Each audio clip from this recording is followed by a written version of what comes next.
నా యువ మిత్రులారా, గత 4 దశాబ్దాలకు పైగా విద్యార్థులు, ఉపాధ్యాయులు మరియు విద్యా సంస్కరణల కోసం నేను అంకితమై ఉన్నాను. ఒక బలమైన, సమ్మిళిత మరియు దూరదృష్టి గల విద్యా వ్యవస్థ మాత్రమే బలమైన దేశానికి పునాది అని నా ప్రగాఢ విశ్వాసం. దేశ యువత ఆకాంక్షలు, భావాలు మరియు వారి న్యాయమైన అంచనాలను నేను ఎంతగానో గౌరవిస్తాను. భారతదేశ యువత కలలను సాకారం చేయడం మనందరి రాజకీయ మరియు సామాజిక జీవిత నైతిక సంకల్పం. గౌరవనీయ ప్రధానమంత్రి గారి దూరదృష్టి గల నాయకత్వంలో దేశానికి సేవ చేసే అవకాశం నాకు లభించినందుకు ప్రధానమంత్రి గారికి నేను కృతజ్ఞతలు తెలుపుతున్నాను.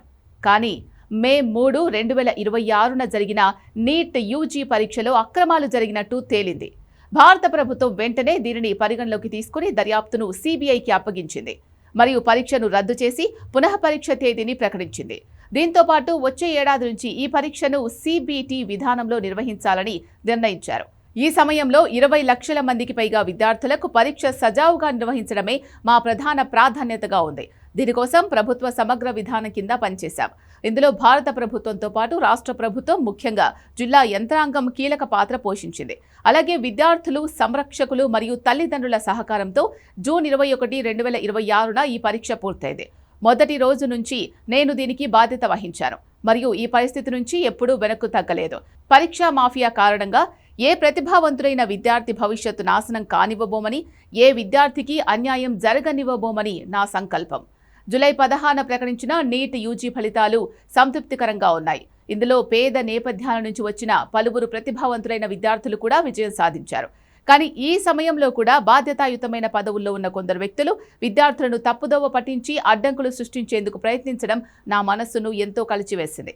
నా ప్రజాస్వామ్య బలంపై నాకు ఎప్పుడూ అచంచలమైన నమ్మకం ఉంది మరియు యువత ఆకాంక్షలు, కలలు మరియు అంచనాలను నేను లోతుగా గౌరవిస్తాను.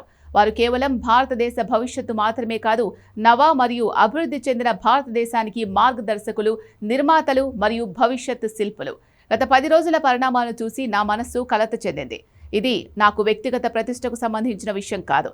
భారతదేశ యువశక్తే ఈ దేశపు అసలైన బలం. దేశ యువతను భ్రమల వలయంలో చిక్కుకోనివ్వను. ఇదే నా సంకల్పం. జంతర్ మంతర్ వద్ద మరియు దేశంలో నెలకొన్న పరిస్థితులను దేశ వ్యతిరేక శక్తులు తమకు అనుకూలంగా మార్చుకోకూడదని, దేశ సమగ్రతగా నిలిచి ఉండాలని, భారతదేశంలోని ఏ ఒక్క విద్యార్థి భవిష్యత్తు కూడా చట్టపరమైన చిక్కుల్లో పడకూడదని, మన పిల్లలు తమ సమయాన్ని చదువుపై వెచ్చించి కెరియర్పై దృష్టి పెట్టాలని ఆలోచించి నా రాజీనామాను గౌరవనీయ ప్రధానమంత్రి గారికి పంపాను. గౌరవనీయ ప్రధానమంత్రి గారి మార్గదర్శకత్వం, నమ్మకం మరియు నిరంతర సహకారానికి నేను హృదయపూర్వక కృతజ్ఞతలు తెలియజేస్తున్నాను.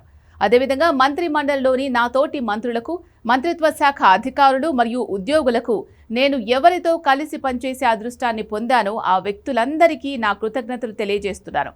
దేశ సేవ నా జీవితంలో అత్యున్నత ప్రాధాన్యత. నేను దీనికోసం ఎల్లప్పుడూ అంకితమై ఉంటాను. శ్రీ జగన్నాథ స్వామి ఆశీస్సులతో భవిష్యత్తులో కూడా భరతమాత, ఒడిశా ప్రజలు మరియు దేశ యువత ఆకాంక్షను నెరవేర్చడానికి నన్ను నేను అన్ని విధాలా అంకితం చేసుకుంటారు. భవదీయుడు ధర్మేంద్ర ప్రధాన్.